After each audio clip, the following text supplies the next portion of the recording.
আজ সন্ধে 7:30 নাগাদ প্রধানমন্ত্রী পদে শপথ নিতে চলেছেন নরেন্দ্র মোদী। আমন্ত্রণ পেয়ে দিল্লির উদ্দেশ্যে রওনা দিয়েছেন বিজেপি নেতা দিলীপ ঘোষ, অর্জুন সিং, অনির্বাণ গঙ্গোপাধ্যায়। শপথ অনুষ্ঠানে যোগ দেওয়ার জন্য রওনা দিয়েছেন বিরোধী দলনেতা শুভেন্দু অধিকারীও।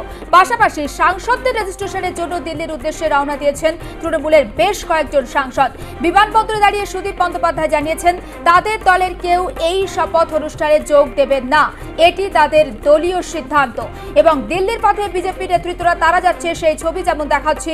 অন্যদিকে তৃণমূল সাংসদরাও যাচ্ছেন দিল্লির উদ্দেশ্যে, সেই ছবিও আপনাদের সামনে তুলে ধরছি। এবং দিল্লির পথে অর্জুন সিং, দিলীপ ঘোষ, শুভেন্দু অধিকারী তারা প্রত্যেকেই রওনা দিয়েছেন এবং প্রধানমন্ত্রী শপথ গ্রহণ অনুষ্ঠানে তারা যোগ দেবেন। তবে দিল্লিতে গিয়েছেন তৃণমূল সাংসদরাও। সুদীপ বন্দ্যোপাধ্যায়, কাকলি ঘোষ দস্তিদার, হাজী নুরুল ইসলাম এবং তাদের সঙ্গে ফিরহাদ হাকিমকেও আমরা দেখেছি। তবে তারা কিন্তু শপথে যোগ দেবেন না।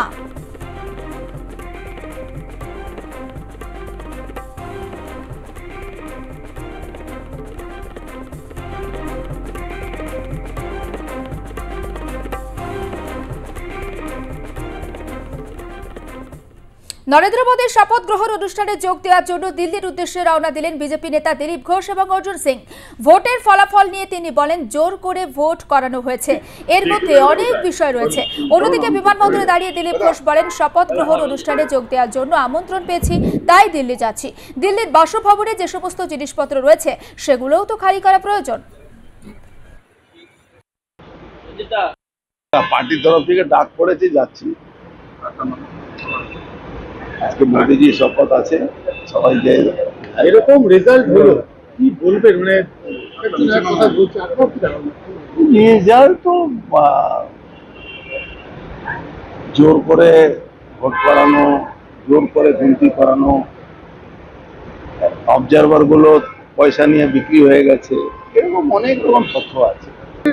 কোথাও কৌশলগত ভুল ছিল, আমি এটা বিশ্বাস করি না। দলের কর্মীরা যথেষ্টভাবে কাজ করেছে। যারাই এটা বলছেন আমার মনে হচ্ছে এটা পাবলিকলি না বলাই উচিত।